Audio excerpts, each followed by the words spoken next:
If you are a demolition company and you're looking for a consistent flow of inquiries, then this video is for you. Myself and James, we have worked with a lot of demolition companies up and down the UK, and we know exactly what works from a marketing strategy and also what doesn't work from a marketing strategy as well. So this video is for you. So step number one, what I'd be looking to do to grow is a Google business profile. If you already have one, I'd be making certain that I would be reaching out to all my existing clients to try to get me as many 5-star reviews as possible. It's a great way, a Google business profile, to generate more leads. There's obviously getting citations and doing Google business profile posts and uploading photos on there. So that's definitely step one that I would be doing to try to generate more local leads.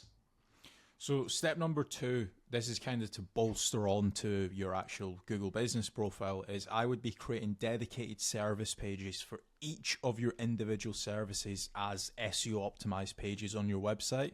Now, the good thing is when you start doing that, it's also going to help, first of all, rank your actual SEO optimized page, but there's also a more likeliness chance of your Google business profile ranking and showing up for those keywords as well. So you're indirectly going to get more phone calls as well. Yeah, for sure. And if you are looking for more local leads, another option that you could be doing is PPC lead generation.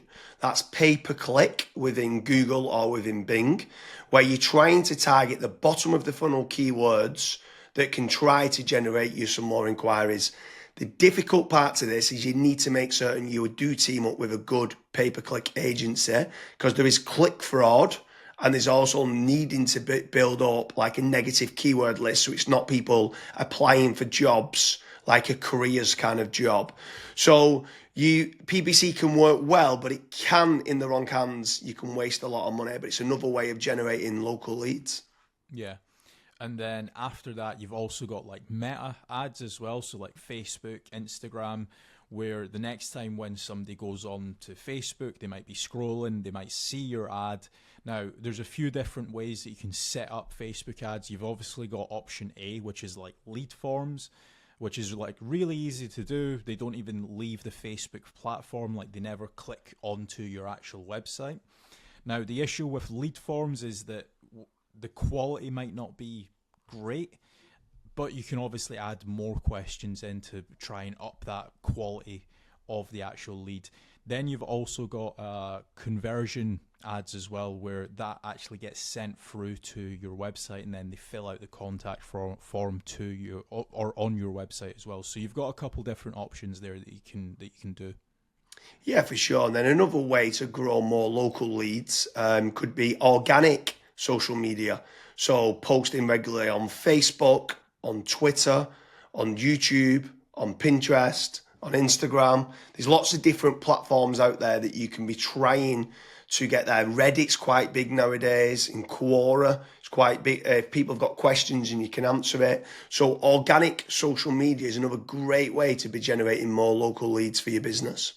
With organic social media, I would say that it's more of like a volumes game. So you want to try and make certain that you're constantly uploading, whether it's, for example, a daily schedule or a weekly schedule. You might say, okay, I want to try and upload 5 videos a week, and you should just try and stick to that, especially when it comes to like algorithms like YouTube and Twitter and stuff.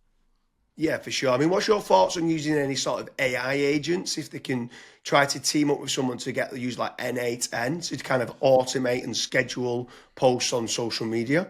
Like, what's your thoughts on that, of using trying to leverage artificial intelligence? It's all the rage nowadays for trying to generate more leads. Would you try to team up with like an AI consultant to set that up? Yeah, so I mean, you can definitely go down that route where you're setting up AI agents to potentially crop up some videos and auto-publish to YouTube, Facebook, Twitter and stuff.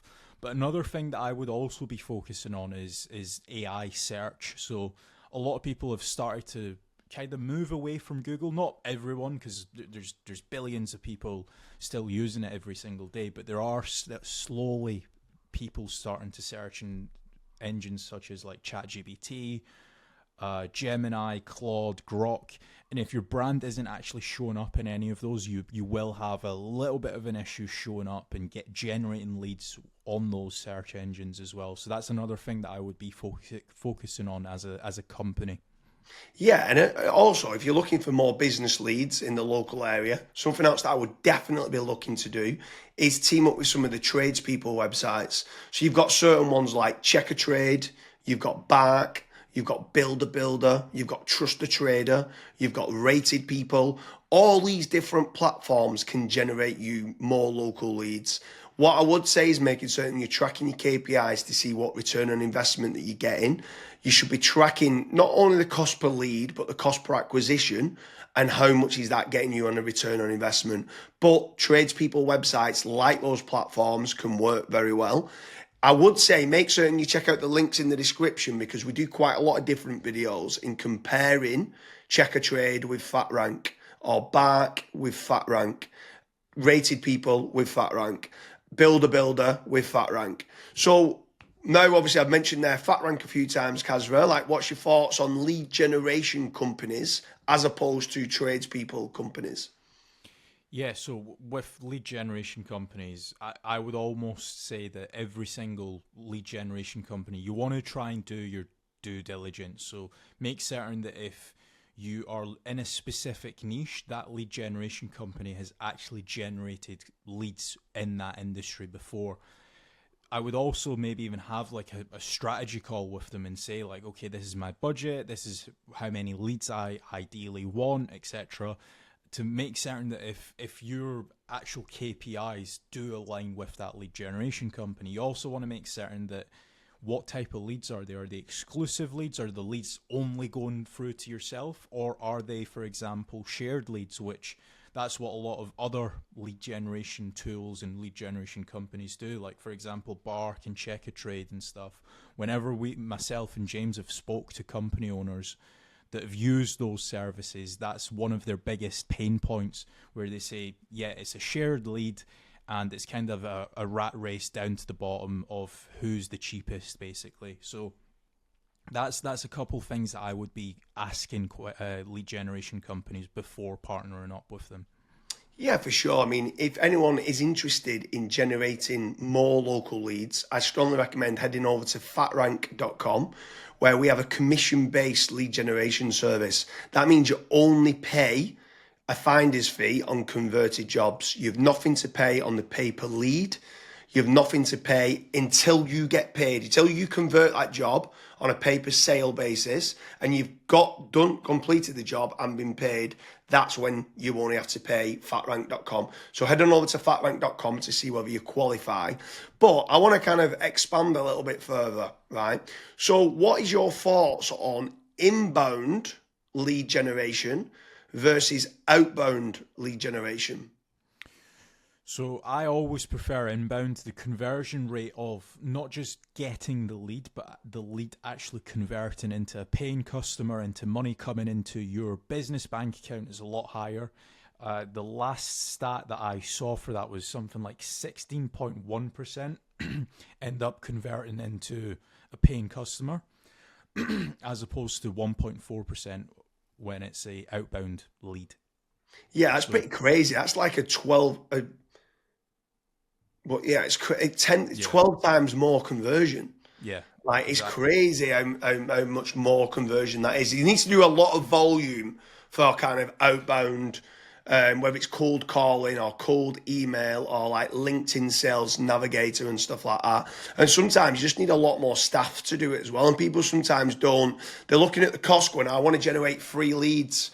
And they're like they think they're generating 3 leads, but they still cost of like the email sending, still cost of then the sales team tried to convert them and stuff like that. So yeah, I completely agree with you that inbound leads is so much better than kind of outbound leads. But then what's your thoughts then on some people ask the question that come through that want local leads and then they talk about, are these real-time leads? Like, is real-time leads very important to get? So as soon as they inquire, it comes through to you straight away.